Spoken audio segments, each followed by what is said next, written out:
aliens? Are there aliens out there? Does that conflict with the Bible? I've seen a UFO. You've seen a UFO? Yeah, I have. I'll tell you guys a story. Could a demon masquerade as what we would call an alien? I feel like angels and demons are aliens. If this was off just a little bit, humans couldn't live here. Everything is perfectly designed just right for humans to survive. From gravity to nuclear force to our climate. If there's life on other planets, it's a big deal. So we were in the quad, me and my friends, sitting in the quad. It's kind of like the middle area away from the light of all like the walkways, all that. And we're just looking up at the sky, the night sky. Randomly look up and a fireball. I'm telling you, there's a fireball through the sky. I've seen those. The only thing I could think of in the moment was Mario. Yeah. Right? And I just, never again have I seen something like it. It was one moment. It's different than a falling star. I have no idea what it was. A fireball is a longer lasting, bigger particle that changes color as it goes through the through the atmosphere. So like Mario. So it's this big Mario. Yeah. This big Mario fireball. That's very rare. Yeah. So this is my experience with like looking out into the universe and being like, I don't even know what's going on out there. There's so much. And with modern science, the universe constantly expanding. There's some freaky stuff that comes up when you think of just outer space. And just how big it is. Black holes, bending time. And if you've seen Interstellar, I mean, your mind can kind of just explode. Favorite movie. You love that movie too. I love Interstellar. Yeah. It's a great one of my movie. favorites. It does like aliens, okay? Oh, yeah. Like, are there aliens out there? Like how we can't. But it's about like him and his daughter, and like the whole movie is just amazing. The movie's good. But I'm saying this like even outside the movie, like the whole idea of aliens. Oh, sorry. I thought you were talking about the aliens. I don't remember if aliens were in Interstellar. Well, sort of. That's sort of the idea. Is like, were they the aliens, or were there aliens communicating? Spoiler alert. So yeah, are there actually aliens? How could we know, prove or disprove, all that stuff? So I want to talk about all that. But the first question is it's a simple one, guys. It's a real simple one. Did the universe have a beginning? Love this question. No, we're not actually here. It never had a beginning. Well, so a couple things.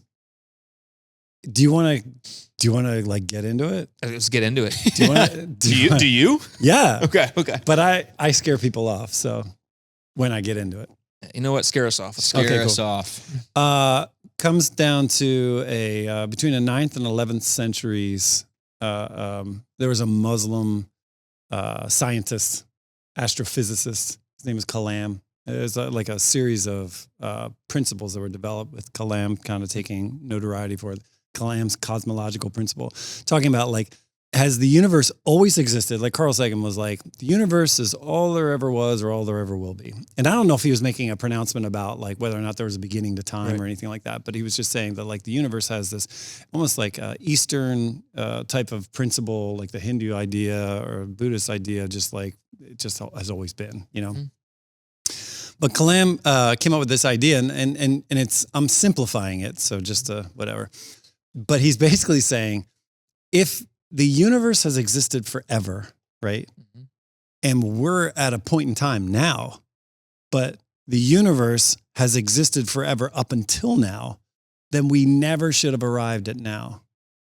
So it's impossible to be in the present if the universe has always existed. So the universe had to have had a start to it. Otherwise, we never would have arrived at this point in time because an eternity would not have gone by because it never ends. Isn't that wild? Because there's no such thing as an eternity going by. Right. Because it just goes on. Right. Yeah. So, and some people think of that like as wordsmithing in a way. But I mean, in essence, it's true that there's no way an eternity could have gone by and then now we arrived at the present. So I would say, and this is obviously there's more science behind it, but that's one way to start at it is to say that like it had to have had a start in order for us to have a now. Yeah. So the answer is yes. Yes. Has a beginning. And so what? Well, what do you think? Well, I was going to add on to that, like the simplest way that I think, because that also is a really compelling argument for me as to why I believe that the universe did begin. And actually, it's part of the reason I believe that it was created. It didn't just begin, but it was created by someone and by something. You have like the Big Bang is like a pretty well-established thought that this is how the universe began. And if there was a Big Bang or something like that, then the universe began in an instant. And everything that begins to exist had a cause. Like in order for that effect to take place, you need a cause. But the universe is time, and it's space, and it's material. That's like what makes up the universe that we understand. Whatever created it must not have been space, time, or material. So you need a spaceless, timeless, immaterial cause that leads to this effect, which is our universe. I see that as God. Yeah. You know, there's a really cool story behind the Big Bang. Well, there's a story behind the Big Bang? There is. That sounds like impossible, but okay. No, it's a it's an interesting story. There's a guy named Georges Lemaître, or George Lemaître. So George, It was cooler the first way you said George Lemaître. I'm just going to say that because otherwise it just sounds like you're trying to be fancy or something. You're like, we're going to have some cannolis, you know. But George Lemaître, he was a priest, and he, back in the 1920s, he came up with this idea that maybe everything was compressed into the size of like an atom, and everything exploded out of that, which really isn't exploded, it's just expanding, right?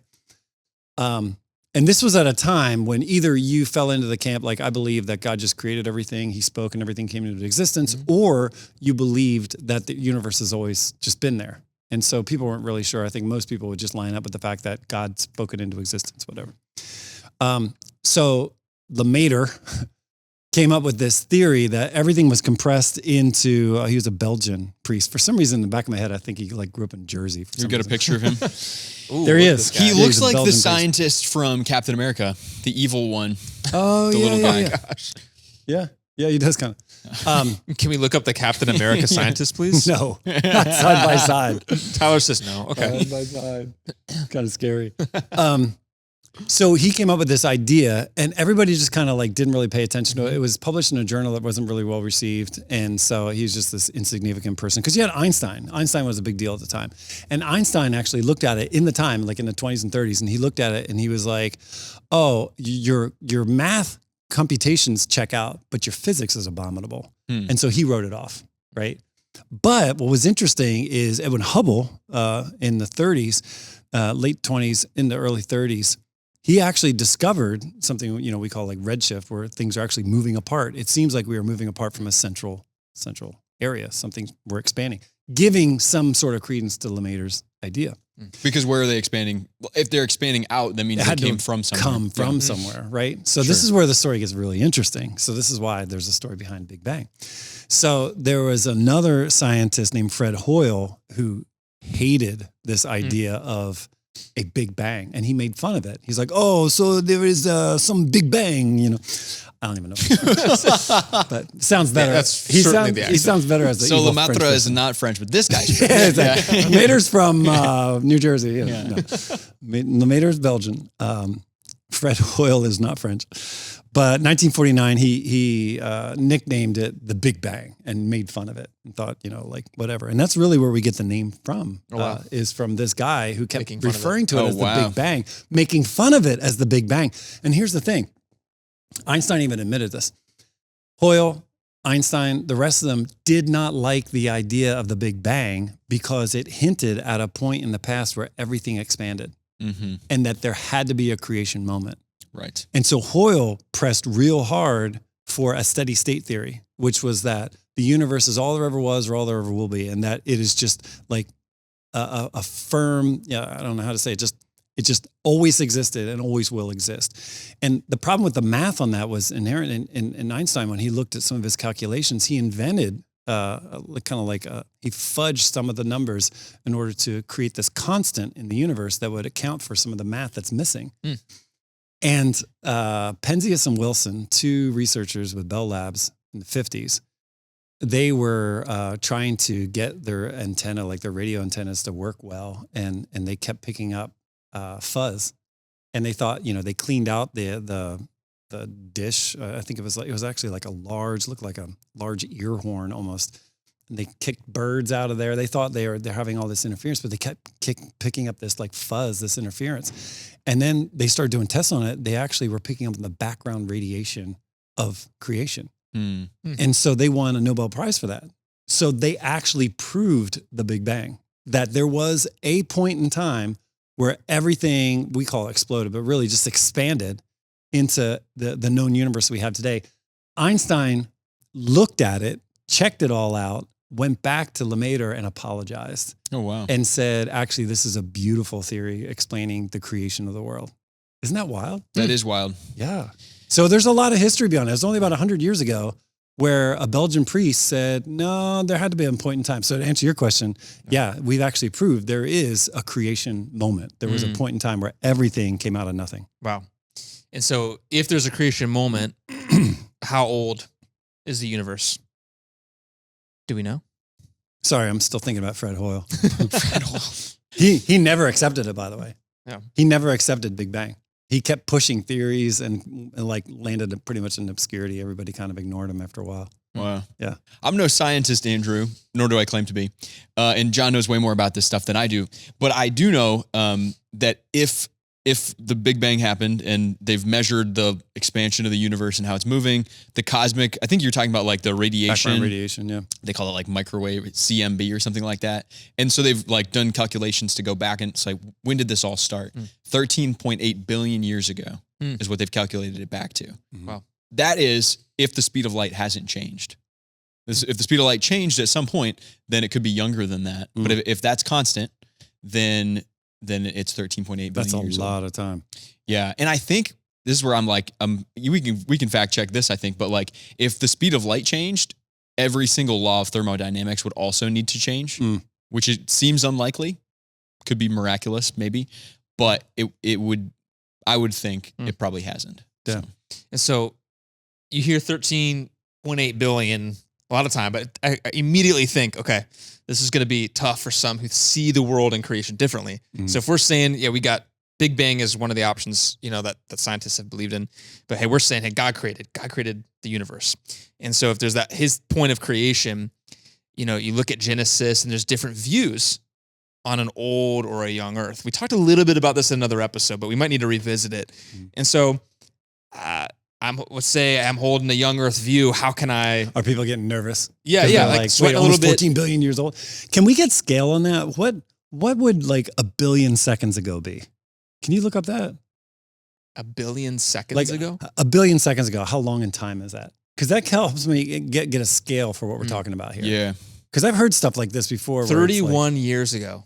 That's 31 years ago is a billion seconds. So 14 billion seconds ago would be 4 times that, basically. That's not right. It'd be 14 times that, yeah. So, wow, that'd be a really long time ago. 443 years ago. We'd be in 1582. Wow. Yeah. 14 billion seconds. If you're counting by time. seconds. How about minutes? Throw minutes up there. That's 1 billion? That's only 1 billion minutes. Yeah, about a 1 billion minutes ago was 1900 years. Wow. That's insane. That's a lot of billions. 1 billion hours, 114,000 years ago. Wow. Whew. That's so crazy. All right. That's wild. So again, like that just gives me scale. I mean, we're talking like an immensely long period of time. Yes. Which can be problematic if I'm looking at the world, looking at the Bible and saying, this earth is not that old. Right. And so what are the two, maybe just kind of summarize like the two different views I know there's more than two if you were to look at all the details, but if we were to overgeneralize kind of more of a young earth mindset and old earth mindset, how does this all young fit? Earth, I'll hit old earth. Sure. So like we said, if the universe is 13.8 billion years old, then I think the primary conception would be that the earth would be 4.5 billion years old. But if you're a young earth creationist, that's not possible. That's not acceptable. And so I think what people would say is the speed of light must have changed at some point. The earth can't be that old. Now the young earth is saying it's not possible because it indicates that the universe and the earth are so old. But a young earth. So it's saying that if we look at the genealogy lists, if you count those literally as these are the exact number of people all the way back to Adam. Correct. Right. Yeah. I mean, if you're a young earth creationist, your viewpoint comes from the Bible. Right. You're saying I'm reading the Bible literally, and the genealogies, if they're exhaustive, they represent every single population. Right. It only gets us back like 6,000 years. Right. And so then you kind of build off of that and say, well, how could it be 6,000 years old? That means God created the whole world with age. Mm-hmm. So we have like fossil records and stuff. God created the world with those fossil records intact, in place. And it could be. I mean, none of us were there, so. God could have put those fossils in place because he knew we would eventually need oil. Do you know what I mean? Mm-hmm. So he was almost presenting us with. So God's responsible for the greenhouse effect. Yeah, he knew that we would need these things in order to function. This is the perspective. Why didn't he just give us solar? Like solar panels. He right there. probably could have done that. Like, oh my gosh, look at this. It's crazy. But I think it comes from like a good faith reading of scripture saying like, hey, I want to take this as seriously as possible and as literally as possible. And then you build your worldview out from that. Yeah. When you see it, I mean, you open up Genesis, day 1, I did this. Day 2, I did this. Sure. You know, and so there is, like, if you are looking at it plainly. And in Hebrew, that the word yom does mean day. Yeah. It does mean day. I mean, it has other meanings too, but if you're reading it just like, hey, this word means day, if 1 day, 2 days, 3 days, 4 days, then you end up moving down the genealogies and you end up with 6,000 years. Mm-hmm. And so again, you know, we want to talk about ways that people can think about it, not what to think about it. Right. So in thinking about it, you definitely are able to, on the one hand, to embrace scripture in a literal way, which respectable, definitely. But also you give up, like, how does this fit in with science? Because science seems to be pointing us in a different direction. And sometimes what we do, and this is why I would represent or just at least talk about the old earth, because I don't care, honestly. You know what I mean? Like, I'm interested in both sides of it. I tend to line up a little bit more on like 1 day is like 1,000 years, 1,000 years is like a day to the Lord. Is it 1st or 2nd Peter? It talks about that. Mm-hmm. I'm a little bit more on that, where it's like a little squidgy on the details back then. We weren't there. I like listening to all of it, and I'm not going to nail down any one particular thing and be super ardent about one thing or another. But there are a lot of really God-fearing, Jesus-loving people that were scientists that loved the Lord, that were discovering things that told them that the earth was a lot older. And so if you're a young earth creationist, God bless you. If you're an old earth creationist, God bless you as well, as long as you're still pointing to Jesus and you're still respecting God as our creator. And an old earth cosmology would be to say, so we're looking at the science and we're appreciating it, and we don't think that every scientist is evil or every scientist is against the Bible or against faith or anything like that. A lot of good believing scientists out there that hold to the age of the earth being a lot older. And so they'll look at like the strata in Antarctica, where you see like every season it deposits a new layer of snow, and you can count that up. And when you count that up, when you core ice and you go down for hundreds and thousands of feet, you pour it up and you count up those numbers, you're getting millions, you know, and you're like, oh, okay, well then the earth is a lot older.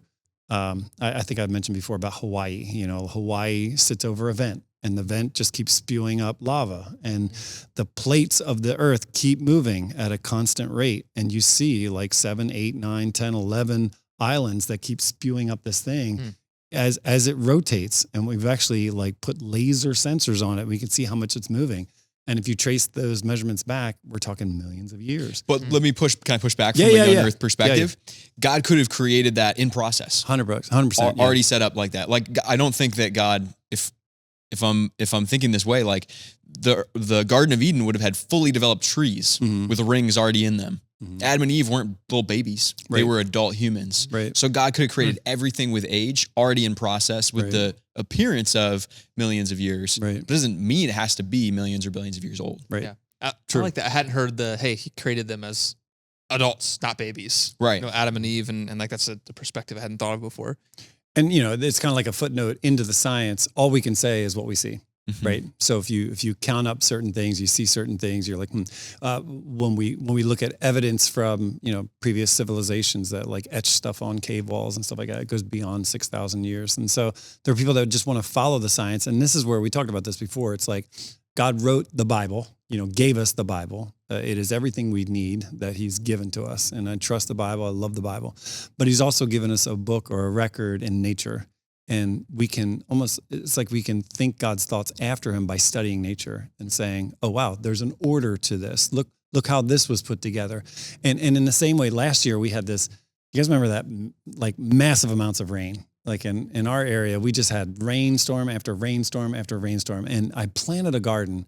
And I was so excited because I bought all these plants that were like, you know, from the greenhouse, and I was putting them in. I'm like, I'm going to have a huge yield. I'm going to have this massive garden, you know, and I had all kinds of really good vegetables and stuff. And then it just started to rain, and it rained and it rained and it rained. And it rained so much that my garden was underwater like this much. Like it was just sitting there, and it sat there for like 8 weeks. 8 weeks of just like flood level. I was just really sad. Destroyed my garden. Also like killed a couple of my trees. It was really bad. Oof. I went out there this year and I'm like, I'm reclaiming you. I'm going to start over. You know, I was defiant. Mm-hmm. But as I looked around on the trees, I saw waterline from the previous year. Mm. And it just hit me like, wow, everything tells a tale. Mm. You know, like if I were to walk around this garden right now and look at the trees, I see this line. You just see it's like a gray line. I would think, I wonder what put that there. If I put my thinking cap on, I'd be like, oh, that looks like water. I could do tests. I could like analyze the fibers. I could be like, yep, it was underwater for looks like about 8 weeks. Mm. That's all what we do when we investigate like the ages of the earth. I think sometimes people think that scientists are like, we're going to disprove the Bible. You know, there are some well-meaning people that are just trying to chase down the truth wherever it goes. And for some reason, it leads them to millions of years. Because the Bible is not necessarily concerned with the what part, you know, it's more about the why. Mm-hmm. And that science can't actually answer why. So the Bible is speaking to a different way.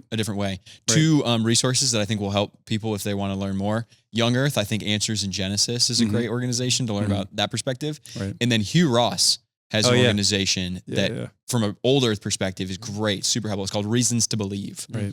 Really good. That's good. Yeah. And so you can be both. You know, you can be one or the other, and we can all love each other, and we're not upset with each other. Yeah. Yeah. We try not to be. Right? Yeah, I hope so. Yeah. No, I think that's good. Those perspectives are healthy to say and acknowledging there's other views of people that love Jesus and love the Bible and want to be good stewards with reading the Bible. And so you look at those two, it could be tempting to really like get defensive about one or feel threatened, like our faith is threatened if one can't be true. And again, there's that theological term, no final conflict, that I love. That like I kind of hold to that, where it's like there might be something that a new fact that comes out, or I'm holding younger Earth view, but this science is really pointing here. It's like at some point I'm like, hey, if I'm believing in no final conflict, that God really did make this, then there's something that ultimately I don't understand. Yeah. Either the science is wrong and maybe it was made old or anything, or maybe my understanding of what Genesis was saying is wrong. Something has to be off. I just picture God in the driver's seat and we're all in the back seat arguing, you know? And he's just like, oh gosh, you're all wrong. You know, like he doesn't even know where to start. Yeah. Hey, just shut up, all right? Yeah. Which I don't think God's saying that. But so I would want to say that. Yeah. I think the setup is more saying, hey, here we just want you to know these are the kind of the options. These are what's out there as we get into the topic. And there's other variations of each of those, or places between or even beyond that you could go to and still be within the orthodox little o Christian perspective, which is that God created the world. That's what matters. Yeah. And I'm sure that there's stuff in both of those views that we're not fully representing. And, you know, I think we are entering into a new era in some ways. I just spent some time not too long ago with some young adults who had gone to some very prestigious universities, majoring in science, talking about, you know, when I said, hey, is it hard to hold on to your faith while you're studying such deep science? And they're like, no, my professors are Christian. I was like, oh, wow, that's very different than what I remember going to school. And that seems to be a trend that's happening a lot, where people who are embracing faith, but also embracing the science and seeing wherever it leads. I don't think there's one or the other that we need to choose anymore. I think that's kind of like an older person's dilemma. I think Gen Z and Gen Alpha doesn't have a problem with it. In fact, I've talked to especially like Z and Alpha young adults who, man, it's so interesting the way they're talking about the conversations they're having with people, is that they're pursuing things that are scientifically based, but then their professors or even their other students, their friends, are asking them about their faith and like, tell me more about that. And they don't care about whether or not it lines up with DNA, genetics, you know, whatever. They're just interested in spiritually what's happening. And why do you think it's different? Like, why do you think it's different now than? I'm not really sure, but I think maybe where the time in which I was growing up, Gen X was definitely, those two were just like at odds with each other. And I think you had to really prove what you believe. Now, I don't think there's as much burden on proof as there is on experience. That experience is becoming a new category of data. Yes. Whereas before, experience was extraneous, it was subjective. But currently, when someone talks about being abducted by aliens, I think scientists are open to that and saying like, well, tell me about it. Like, what was your experience? I'm interested as a data point versus like, you're crazy. Yeah. Yeah. Wow. Good spot on. And so we're looking at the earth now, and I mean, we're talking or looking at like the Goldilocks effect. Am I saying the right thing here? Where it's like the Earth is just so fine tuned for life. Anthropic principle. Yeah. And so let's talk about that. Like, are there some facts? Are there some data points we could pull up? Like, this is like, if this was off just a little bit, humans couldn't live here. Like, what makes it so fascinating that it looks so fine tuned? I was looking some of this stuff up before, and obviously we're always kind of searching as humans for like other planets that we could potentially go to when we blow up our planet or ruin it or whatever. When we blow up our planet. It seems like we're trending that way. Oh, you guys have seen The Martian, so you know that's like, or actually Interstellar it's a good example of that. But anyways, they found these other planets that are like super far, like they're light years and light years so far that like we probably could never get to them, but you can observe them. And they found what they call like mega Earths. And so there's kind of like Earth, they might have a climate similar, but they're way bigger than Earth. Whoa. But the problem is that means their gravity is that much times stronger than our gravity is, which would be a big problem because we would be crushed instantly. So even something like the size of the Earth, even if everything else is perfect, if it's double the size, we can't go there because we can't handle the gravity. That's an example of the Goldilocks thing, is that like in the story, the porridge is just right for Goldilocks. And the same thing is true for us on our planet. Everything is perfectly designed just right for humans to survive, from gravity to nuclear force to our climate, our distance from the sun. There's so many things that are like, it just is just perfect for us to be able to survive and thrive. Just right. Yeah. The sun, if we're a little bit closer, then liquid, wouldn't hold stable. And then if we're too far away, everything freezes. Jupiter is a really interesting thing. Apparently Jupiter and its gravity within the solar system keeps stuff from hitting us. It holds everything like in tension. I mean, just stuff that's like millions and millions and millions of miles away has this like delicate balancing effect. Yeah, it's pretty wild. And Tyler pulled up some Google facts. Are there any unique ones in here that we didn't see? Oh yeah, the atmosphere, the ratio of oxygen and nitrogen is essential for life. I mean, yeah, like most of the other planets in our solar system are like liquid gas. Like you got like Saturn and Venus and stuff. We obviously aren't going to make it there. Or they just don't have an atmosphere like Mars. You know what I mean? It's too close to the sun to have an atmosphere, but we are in the perfect spot to be able to have one. And we got to really underscore that. It's like perfect. It's not like, oh, this is good. It's like, no, it's in the fine tuning of like, this is the absolute perfect spot for it. They've come up with analogies for this, and I really love this one. It's we are in such a perfect spot right now in every measurable way, strong force, electromagnetic, gravity, even stuff like whether there's Jupiter in our solar system, whether we're too close to the sun or not, whether there's other planets near us, whether we have a moon, like all of that stuff. If you calculate all those variables, it says, imagine trying to hit a coin the size of a penny from across the Milky Way galaxy, blindfolded on your first try. That is the same. That's roughly the precision that constants would need to have in order for life to exist. Roger Penrose, he calculated the odds of the universe, talking about like low entropy, like just a whole different set of assumptions for creation of life on the universe. He says the number is so absurdly small. It's like this.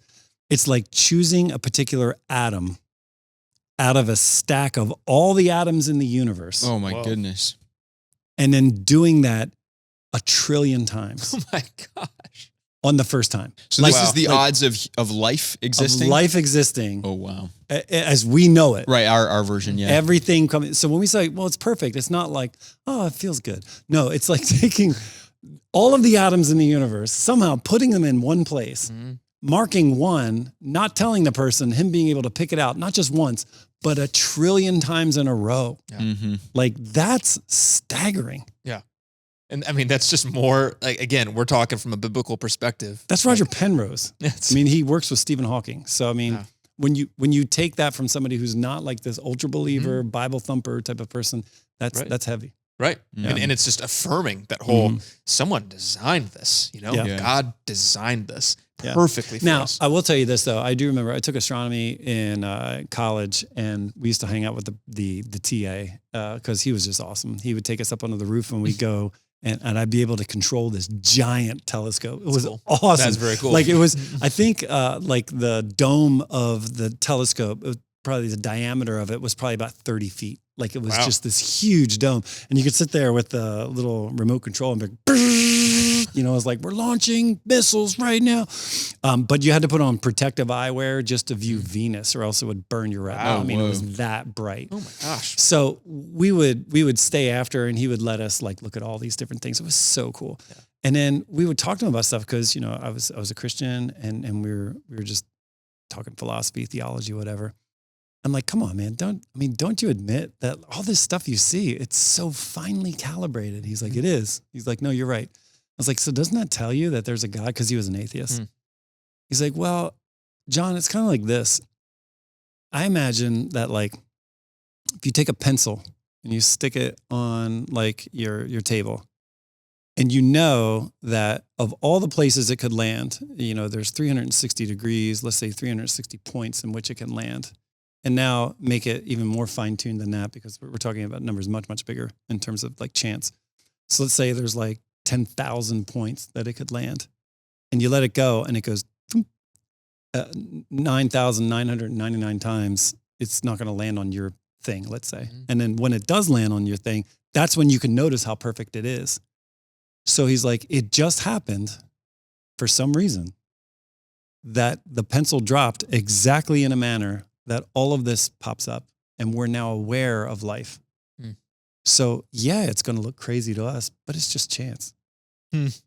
What do you think of that? Because I'm not sure. That's an incredible amount of faith to believe that that's just chance and we got lucky. Yeah. I feel like this is why people believe in multiple universes. Like Yeah.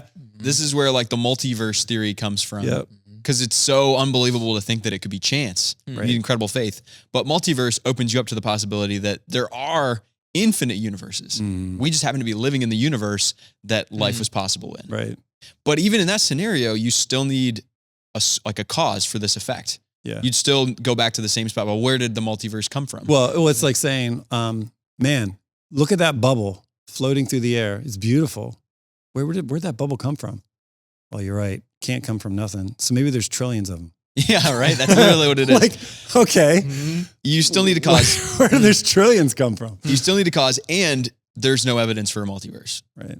So I mean, except for Marvel. yeah, except for the movies, which I love. Yes. But they really ruined the concept though. Of the multiverse? Yes. How so?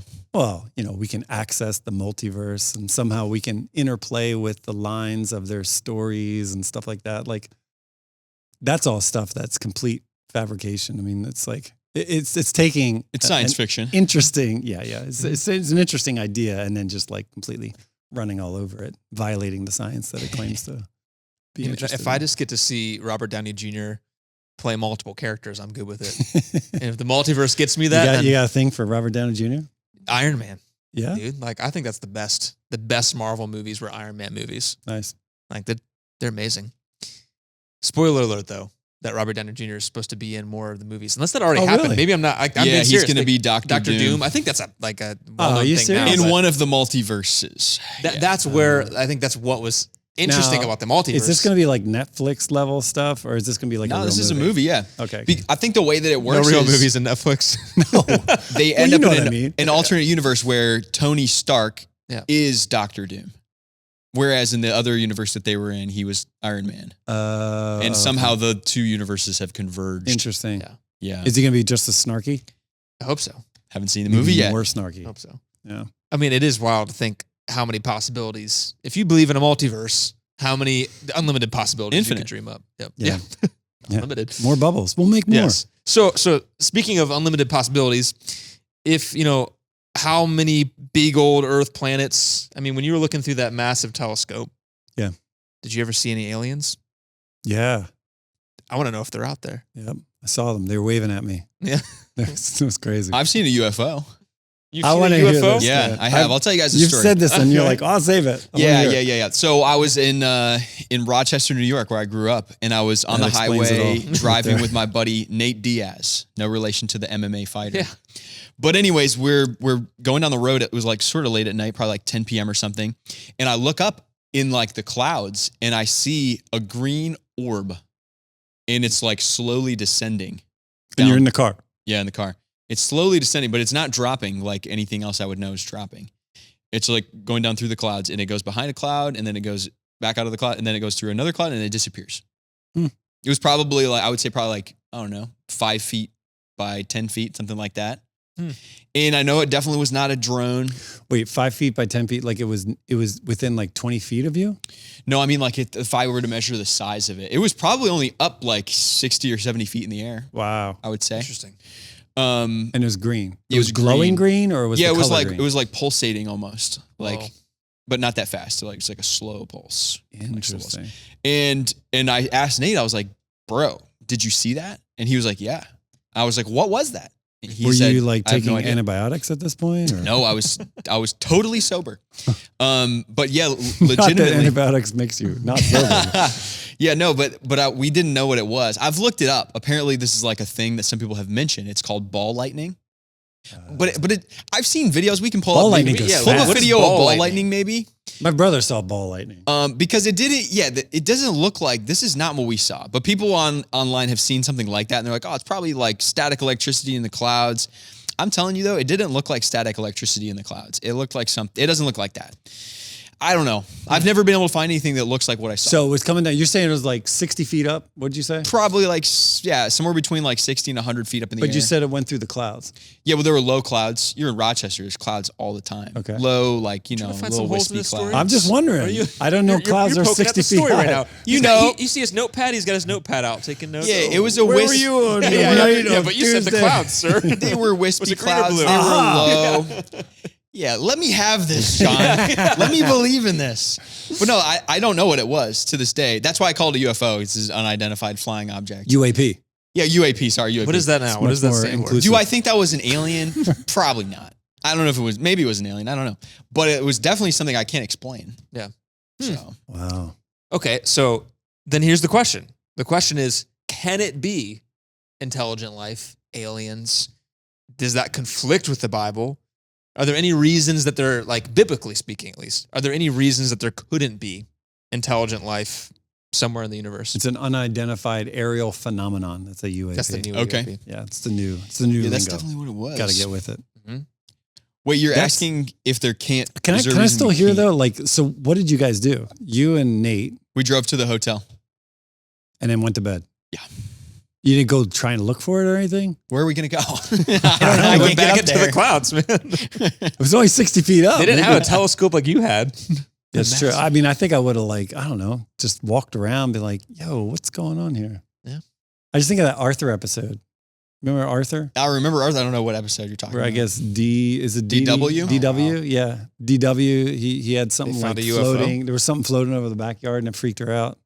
It kind of reminds me That's of that. that's basically what happened. Yeah. It's okay, Tyler. I saw Oh your no, and then there's misspelling of actual Arthur. There are episode. real aliens in Arthur.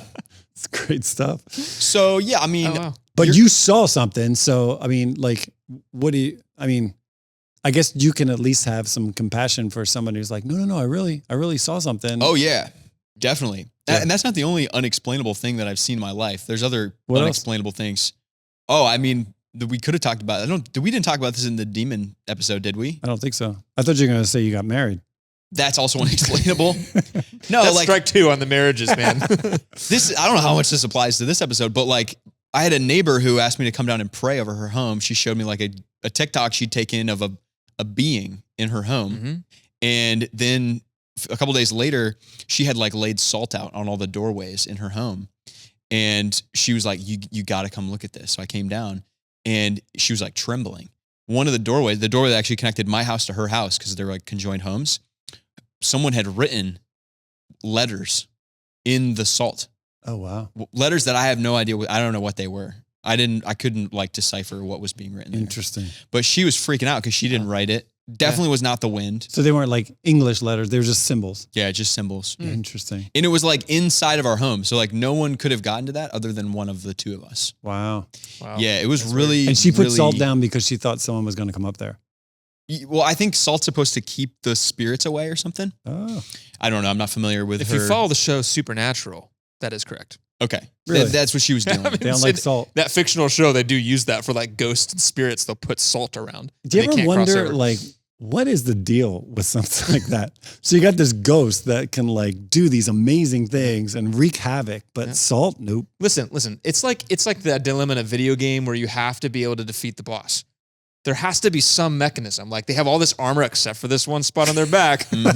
like it's like the ghosts can fly everywhere, go through walls. They just can't pass through salt. Yeah. Like, there's always going to be something that's like their Gotta weakness. be, I guess. And so, but I think this can be relevant. You know, we did talk about angels and demons in another episode, but there is some kind of tether to, well, and I want to talk about aliens in particular, but are aliens demons? Could a demon masquerade as what we would call an alien? Could it do something like, could it create a green orb in the sky? Like, could that be what aliens essentially are? So the safest place, if there's a ghost or an alien, is like a Chinese food place because of all the MSG. There we go.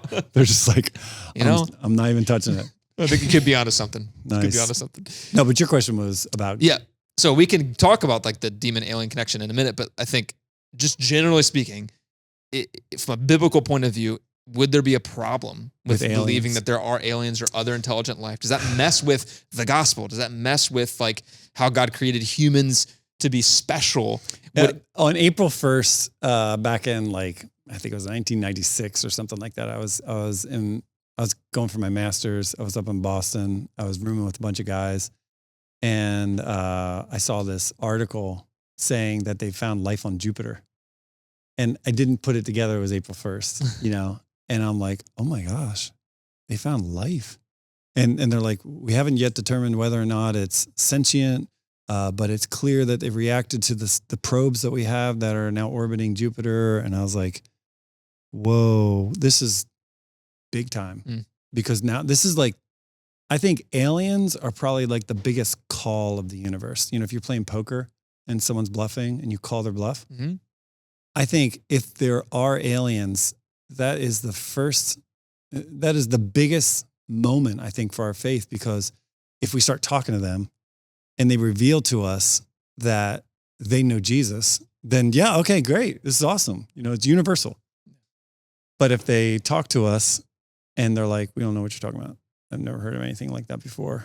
And we're about to annihilate you. You know, like, And by the way, yeah, here's my phase blaster. I think that would shake me. You know, that would be like, okay, so you don't have anything? Like, did a God show up to you? You know, that would freak me out. Yeah. Well, I don't know. There's nothing in the Bible about aliens. So if There is Matthew chapter 10, I think it is, where he says, I have other sheep that you don't know about. That's Is true. it John chapter 10? Yeah, and people It's John say chapter that, 10. and people say that he's talking about aliens. John 10, Really? 16. Yeah, but wait, can we find that verse? we can John look 10, at. 16. I need to I see think this in verse. context, he's talking about Gentile. He's talking to Jewish people about Gentiles. See, now you're talking context. And I have- I'm bringing You're not going to let context me up. have my You're alien being moment? reasonable Yank about that this. My verse out of alien New context. Testament moment. Yeah, there. Someone want to read that? I can't read it. I have other sheep that are not of this fold. I must bring them also, and they will listen to my voice, and they will become one flock with one shepherd. It sounds like it's going to happen out in Montana. Aliens. Yeah, they're just going to Proof. bring everybody together. But yeah, I mean, if there are aliens, they're not part of our salvation story. Like, because that's what the Bible is sort of about Jesus and what that means for us. And also, I think about this, like, I'm open to the possibility of aliens because I don't think it messes with my theology at all. But I think Jesus's incarnation really matters because he took on our flesh, not an alien flesh. So I've heard people say like, well, did Jesus die for the whole universe? What about those other aliens out there who maybe have sinned? Now we're like deep into conjecture. Yeah. But I almost feel like it doesn't connect at all because Jesus came for us. Humans, we're special in that way. Right. We image God in a way that animals do not. Mhm. So I don't know. I feel like I'm open to it, but I don't think that. Yeah. Well, it's kind of almost like you're saying, you know, God didn't die or Jesus did not die for like the animals, that we are Right. separate from that. So it's almost like would aliens be in that kind of a category where it's not the man-made in God's image kind of category, but like just super, super smart. I don't know, calling them animals is the right fit here, but like something different, completely different category. I think is that what you're saying? Like it doesn't mess with your theology because it doesn't fit that category in the Bible? Yeah, because I don't know what God's doing all the time. We don't have an exhaustive list of all God's acts. We have what he gave to us, and it's about us. So I don't know. Yeah, I think it boils down to maybe like 3 or 4 positions that you can really have on it. And I tend to, I mean, if I'm more comfortable with saying there's no life anywhere in the universe, in the same way that a beginning to the universe justifies like creation and God's involvement with humankind, I think the fact that there is no other life out there, if we eventually get to this point where like, I guess we're alone, that signifies to me the special nature of creation and that we really are the only ones. And I do think it harkens back to that idea that when we were created, there was no death rate. We were not supposed to die. We were going to fill up this planet quickly. And the 95 billion light years that we're in of this galaxy were meant for us to go out and be a part of. If we're here for forever, it's going to fill up and we're going to fill it up. And it's going to be an amazing journey of trying to fill up the known universe. And so when we look up into this night sky and we see that there's no one out there, it just reminds us of the gravity of sin and how we've stunted ourselves because of sin, the inward nature of sin. So I think that's one I'm most comfortable with. Obviously, I'm going to let God be God and do whatever he wants. But I think that's the first position, is that there's not life on other planets. I think the other position would be is that there is life on other planets. And maybe John 10:16 does make mention of it. But then you got to say, like, if there's creatures on other planets, what if they aren't fallen? Yeah, it could be. What if they never took the bait of sin? And then it's like, wow, now we're into science fiction. What if we make contact with them and lead them into sin? Have you ever read the Space Trilogy by C.S. Lewis? I've heard about it. I haven't read it. Not heard of this. It's one of the, I can't remember. It's been so long since I've looked into it. But one of those books is about that. That there's like another Garden of Eden on a planet. Interesting. Maybe we could look that up. I can't remember which one Did they fall or not fall? I can't even remember. But that was like the rub of the book was like whether or not it was good to contact them or not. Interesting. So what if they're already fallen? What if they had not fallen and we have, and what would that look like? Would they teach us all about Jesus? I mean, that would be kind of cool. What if they are fallen just as we are? And what if they're even worse? So there was a great Twilight Zone a long time ago. It was really cool. All you see are like all you see is how bad the earth is becoming, and, murders and thefts and like all this kind of stuff, and nation against nation. And all of a sudden you're in the United Nations and you see Russia and China and America. They're all arguing with each other like, no, there's no way, you know what, we're going to have to nuke you. And they're all yelling at each other. And all of a sudden you hear this like, and everything becomes dark.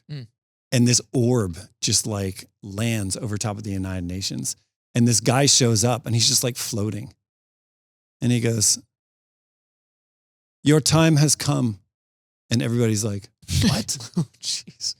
We have been watching you for years. We are an advanced race. And I see what you're trying to do with each other.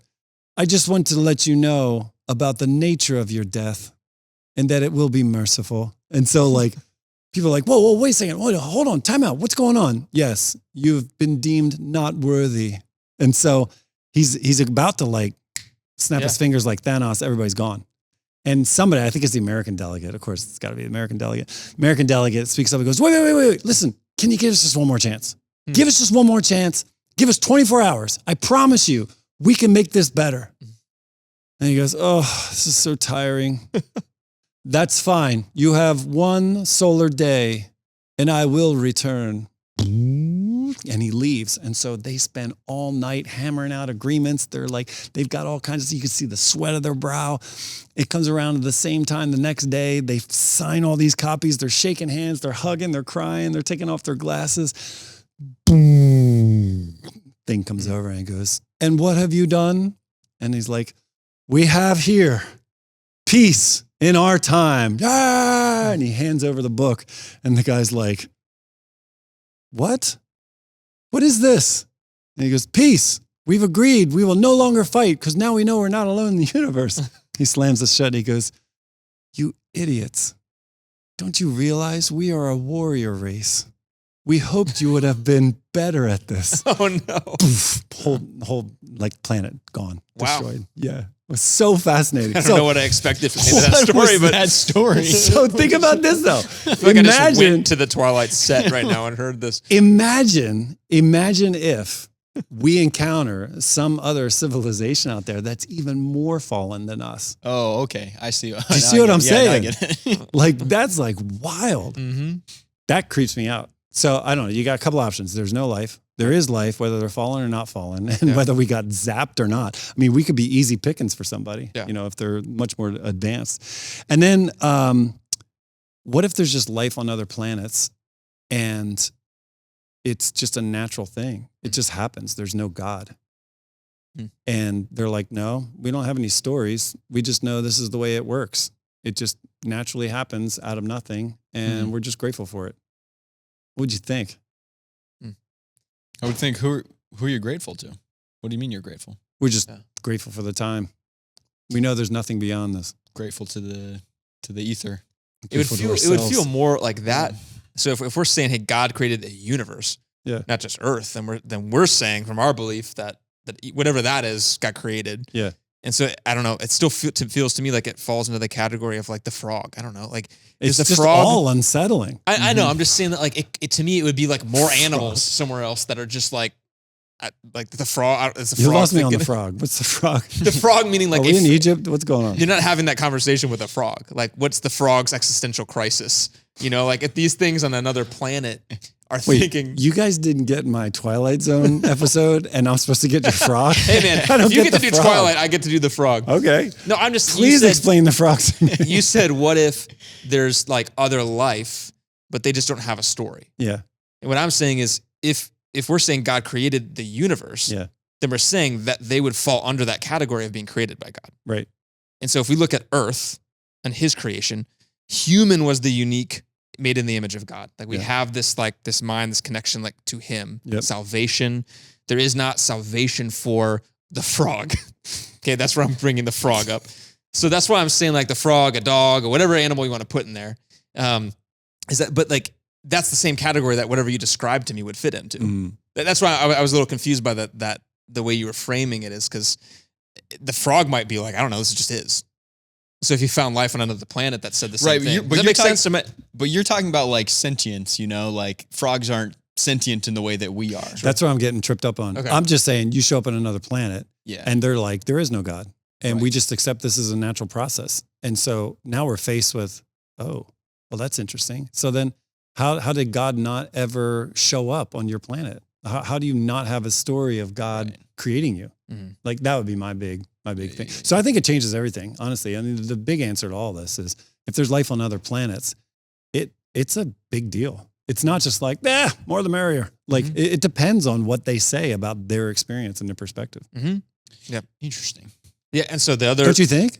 I do, except I feel like angels and demons are aliens. So we already believe you believe in a spiritual realm, right? Which is outside of our dimension in some way or another. Oh, so you're saying if we found another universe and another planet and they were all people like, there's no God, you'd be like, oh, it's a demon planet. Yeah. Or they just are limited in their knowledge. That doesn't change my perception of what I already believe. I believe in a spiritual reality that exists beyond our earth. I don't see how that's different than a physical planet beyond our earth. Do you know what I mean? I think so. I'm just trying to get over the fact that demons live on a planet somewhere.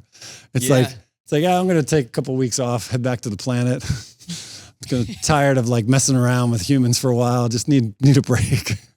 I feel like this is an example of us trying to fill in the gaps. Yeah, like, what would it mean? I'm going to write a story, and 2,000 years from now, people are going to be like, hey, did you read the book of John? The book of John. There it is. The second one. Yeah. So, but the demon piece of it, I think we kind of mentioned that a little bit is what if, that's the other kind of what if is can demons mess with us that way? We're like, we're seeing UFOs, we're seeing stuff like, could that be kind of like a smokescreen distraction? Like let's have them kind of pay attention to this stuff. Mm-hmm. Like, could that fit? Like if you just mentioned, hey, ghosts just are demons.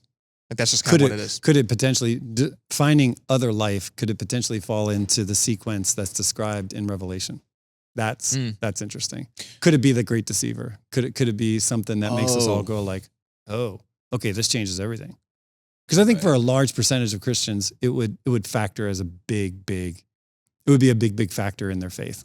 Like if you found aliens and they reported that there's no God.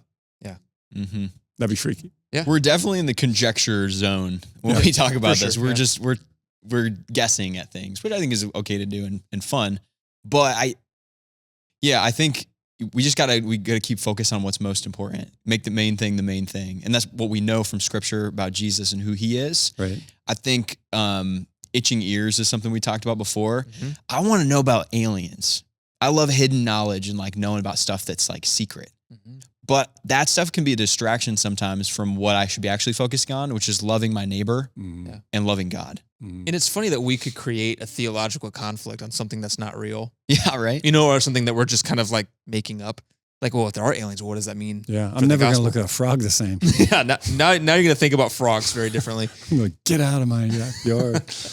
But it's amazing how we go so far down to kind of something that's not real, not happening. There's no, well, some people will say there is proof, but if there's not aliens, like we're now building this whole theological conflict around something that is like a distraction. Uh-huh.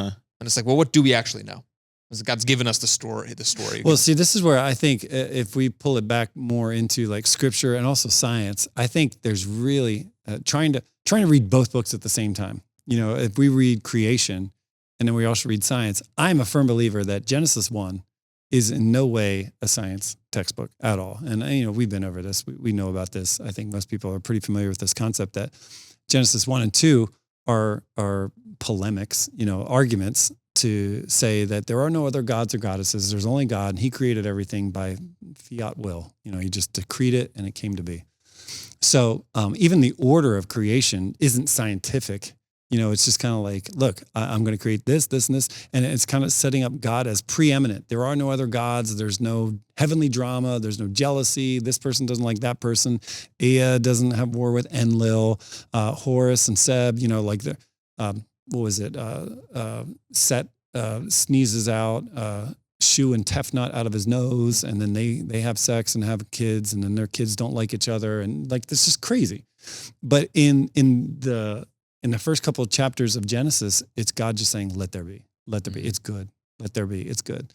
So again, much more religious than science, but I've always been really excited about just some of the ways I think that God does wink at us a little bit. And again, I'm sure that there's going to be scientists out there, and I'm not a scientist. I don't claim to be one, but there's just fascinating stuff that kind of all factors in together. God hovers over the surface of the water. Okay.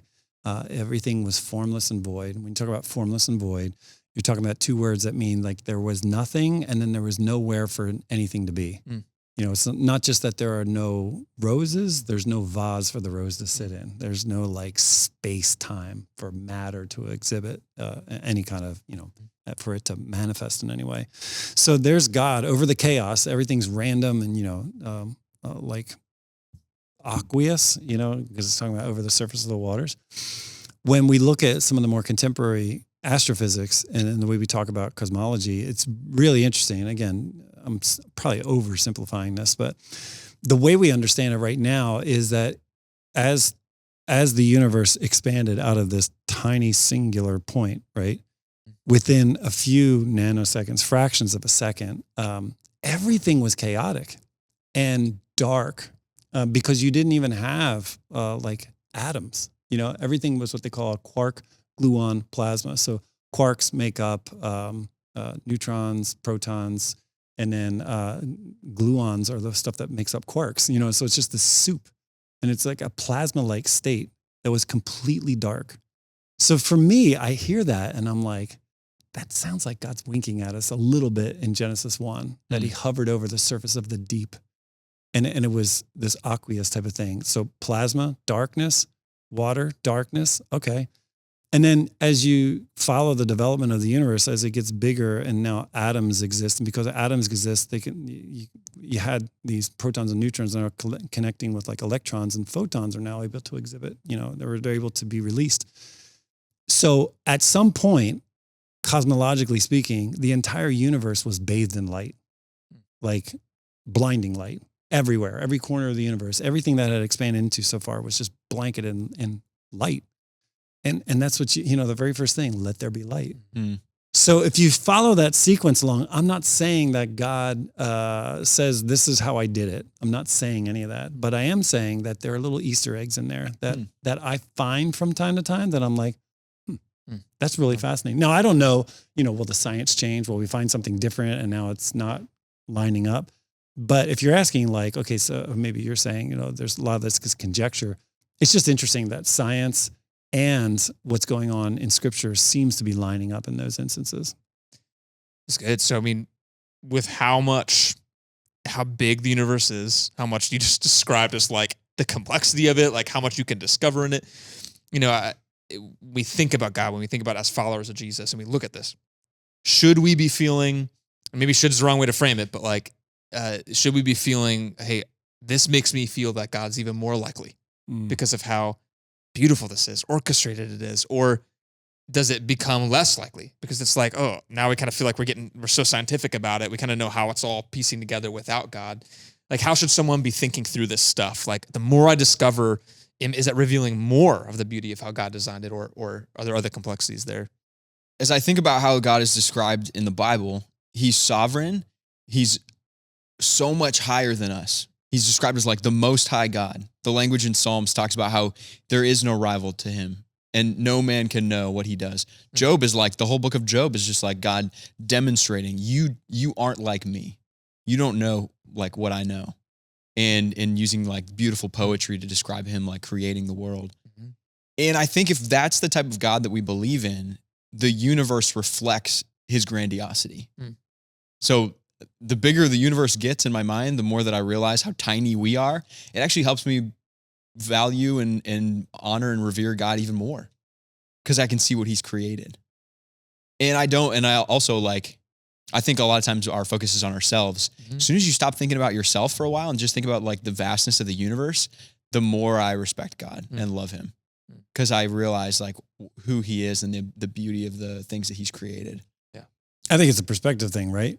So 99.999999 bar percent of the material universe has nothing to do with us. 99.99999 bar percent of the time of the universe has already passed.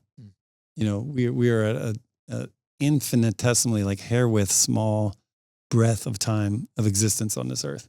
Mm-hmm. So that can go one of two ways. Either we are completely insignificant or it's the world's most elaborate frame. Mm. So I just think it depends on how you look at it. Yeah. Like, did God do all of this to get to here? Or is this kind of an afterthought? Yeah.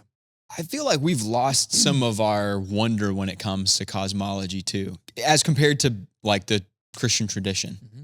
You look at scripture all the time, there's these comparisons made between like the physical heavens, like the universe out there, and where God lives. Mm-hmm. And sometimes it crosses over and you almost get confused. Like, did they think God lived in the sky?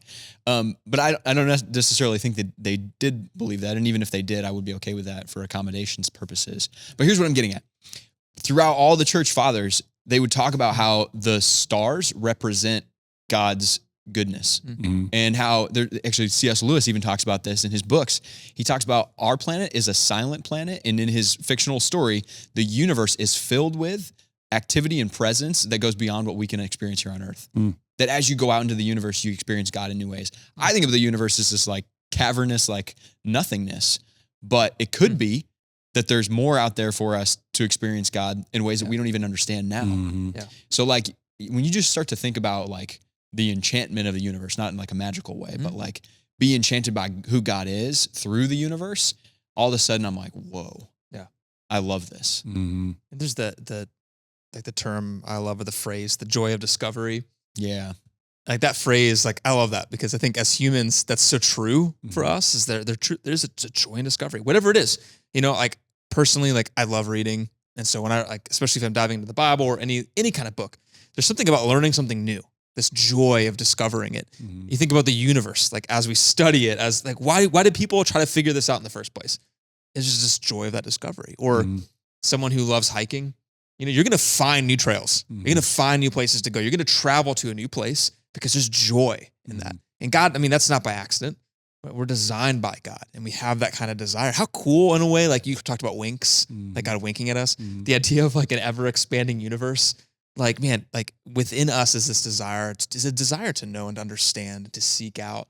And it's almost like God's like, yeah, there's a never ending universe of this. And there's like a redeemed version of discovery And then there's an unredeemable version of discovery where we want to set the agenda. We want to say what's right and wrong. And I think that's where you go back to the Garden of Eden and he says, that's the tree of the knowledge of good and evil. Save that for me. But you've got this whole thing in front of you to discover and to subdue and be fruitful with. And I think we wrestle with that over and over again where we want to say what's right or wrong. We want to say, well, we've determined, these ideas about what it means to be human, what it means, ideas on gender, ideas on politics, ideas on how we ought to behave with each other, and what constitutes right and wrong. We're not really doing well with that. Like that's not working out well for us.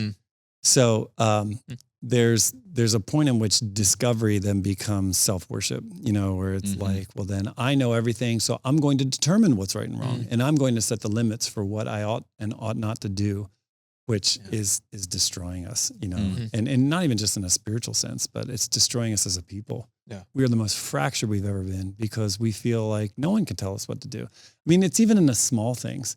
Beyond just or besides cosmology, you go to the airport and someone starts freaking out about something, starts throwing things around and screaming and yelling, whatever. What the first reaction is like, well, I can't do anything.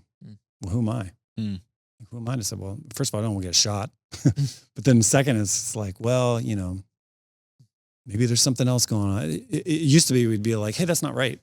And so I think there's a certain amount of, there's a certain sense that we've got to make sure that we don't take discovery too far into the point of like us determining what is true, what's not true, what's right and wrong. It's good. I think of Psalms talks about, if you want to pull up Psalms 19:1. I mean, what a cool verse, just simply put. Like the heavens declare the glory of God and the sky above proclaims his handiwork. And it's like so much too. It's like God's showing off. He's like, look what I can do. Like this is so much bigger than what we could imagine. I think it's cool. Psalm 8:3-4 says, when I look at your heavens, the work of your fingers, the moon and the stars, which you have set in place, what is man that you are mindful of him? And so when I think about, hey, what do I do with this? I mean, we're asking these questions about the universe, about aliens. There's going to be some pieces of this that we may never know, especially with things like aliens. But ultimately, like I love what we talked about that verse in Psalms. Like it's really all to show God's glory, his majesty, and what he's made. And so it's like anything, you can get a little bit so far on the extreme where it's like I'm so in the weeds that maybe it's like, it's hurting my faith. Like I'm really trying to like find too much proof in something, or it's recognizing, wow, like someone designed this beautifully. So much so that I can figure stuff out about it. Not just like this magic mist. It's like, God's like, no, we want you to be able to zoom in on this and see what I've made. And like he's showing off. So yeah, I mean, I love hearing about how God is in this and how intricately this is all designed. And so, man, thank you for just sharing, like kind of pulling back some of the stuff that I'll probably be Googling later. But man, it just makes me so appreciative of. Maybe they can make an Interstellar 2. That would be great. That would help. Dope. would help me. I would buy advance tickets for that for sure. There we go. It's awesome. Well, thank you guys so much. Appreciate it.